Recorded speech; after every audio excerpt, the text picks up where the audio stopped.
Tyler Herro is having a career year for the Miami Heat this year. He may get his first All-Star appearance. He's the leading scorer on a Heat team looking to bounce back this year and hopefully make a deeper playoff run.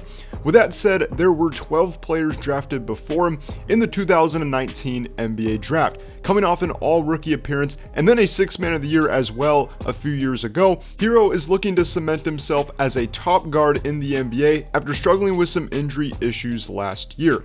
Now, let's look at the 12 players drafted before Tyler Herro. At number 1, we have Zion Williamson. Simply put, when Zion is healthy, he is one of the top players in the NBA overall. I mean, he scores in the paint at will. He's a great playmaker, right? He can do a lot of different things on the court. And obviously, he has some of the, greatest athletic gifts we've ever seen. But Zion just hasn't been healthy that much. And even this year, he's been out most of the season. Him, CJ McCollum, DeJounte Murray, and Brandon Ingram. At this point in the season, when I'm recording this video, they still haven't played a game together. And the Pelicans are at the bottom of the West currently right now. So they are really struggling. But yeah, when Zion's healthy, he's one of the premier players in the NBA. When he's not, it's really a struggle for him to be on the court. So, Zion's future with the Pelicans is relatively unknown at this point. I mean, health is going to be a big thing for him here, continuing as we go forward. But hopefully Zion can get healthy, because when he is a box office type player, and he is one of the most fun players to watch in the NBA.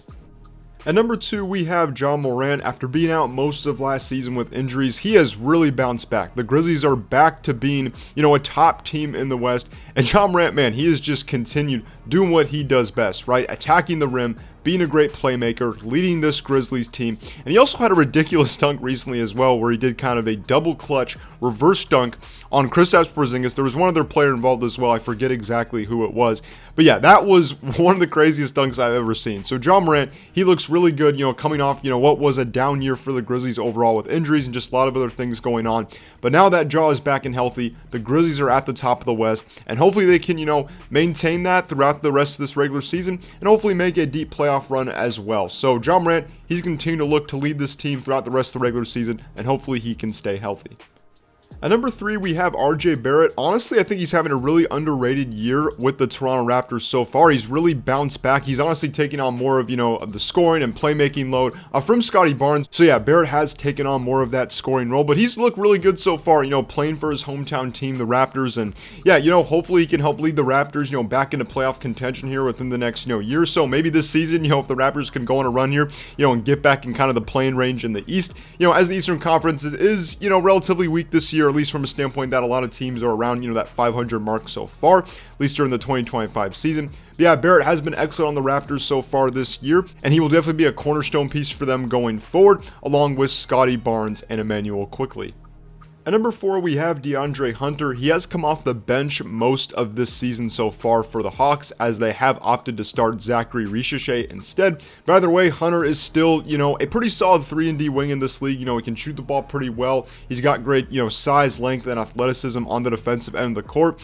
So, we'll see what his future looks like with the Hawks. The Hawks have kind of been in that stage where, they haven't particularly been at the top of the East, but they also haven't been at the bottom either. Either way, DeAndre Hunter is a guy you want in your team. He's a great complementary piece to Trae Young.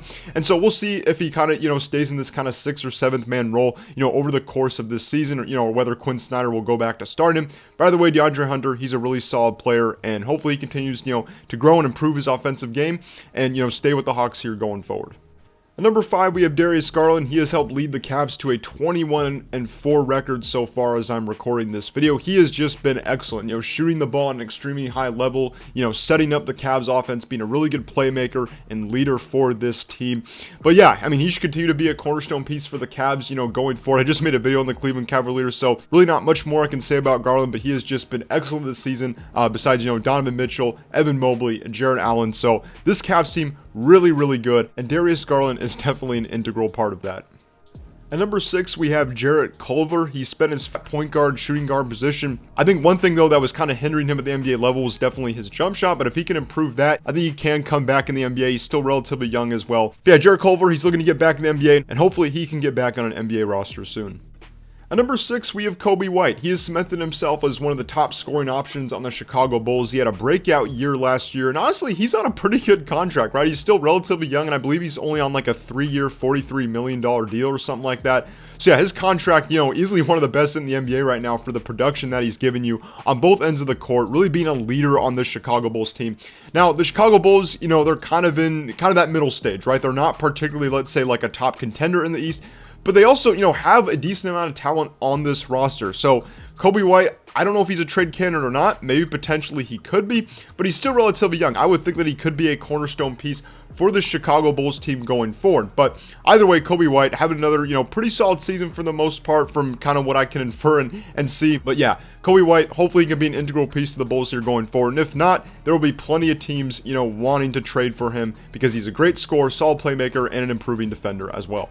At number 8, we have Jackson Hayes. He spent the first few years of his career with the Pelicans. Now he's been on the Lakers for the past couple years. He's kind of been in and out of the rotation for the most part, but he's a pretty solid center, I would say, right? But mostly, he's kind of used as kind of a rim runner and a shot blocker for the most part, and he is pretty good at that. But unfortunately, he just hasn't cemented himself as a consistent part of the Lakers rotation. But he is still really young, and he's got, honestly, a pretty solid skill set, I would say. And I think a lot of teams could use, like I said, his shot blocking, his rim running, his ability to run the pick and roll and finish. He probably is one of the highest verticals in the NBA, just by how high he can jump and some of the poster dunks he's had, during his time in the NBA so far. But Jackson Hayes is a pretty solid player. Just hopefully he can break through in the Lakers rotation and find a consistent role somewhere in the NBA. At number 9, we have Rui Hachimura. He is the starting small forward on the Lakers right now. He spent the first, I would say, 3 seasons or so with the Washington Wizards, and then the Lakers traded for him a couple years ago. And he's been pretty much their starting 3 since, kind of the middle to end of last year. He's a pretty solid shooter. He's an improving defender. He's really worked on expanding his offensive skill set. So I think he will be an integral piece of this Laker team here going forward, but, who knows what types of changes they might make, in the trade market or the trade deadline or in the offseason in general. But I think Rui Hachimura fits really well next to LeBron and Anthony Davis, considering how well he has improved his three-point shot and just, his length and size on the perimeter on both ends of the court. So Rui Hachimura also on the Lakers, but yeah, currently the starting small forward for them. Number 10, we have Cam Reddish, who is also on the Lakers. This is his second season with them. He's kind of been in and out of the starting lineup at times. JJ Redick didn't insert him into the starting lineup, next to guys like Rui Hachimura and Dalton Connect. But now, if I'm not mistaken, he hasn't really been in the rotation. I forget if he had like an injury or if JJ Redick just took him out of the rotation. But Cam Reddish, he's a really, really good perimeter defender. I think the key thing with him is, can he be a consistent three-point shooter? And I think that's been the thing that's been hindering him on the Lakers so far. And even from his other stops in the NBA as well, with, like the Knicks and the Blazers, and obviously, he spent the first year to 2 years of his career on the Hawks. But yeah, if Cam Reddish can get a consistent three-point shot, he will have a consistent role in the NBA, right? Got lots of length, size, great perimeter defender. He just has to be consistent with his three-point shot, and he will have a consistent role.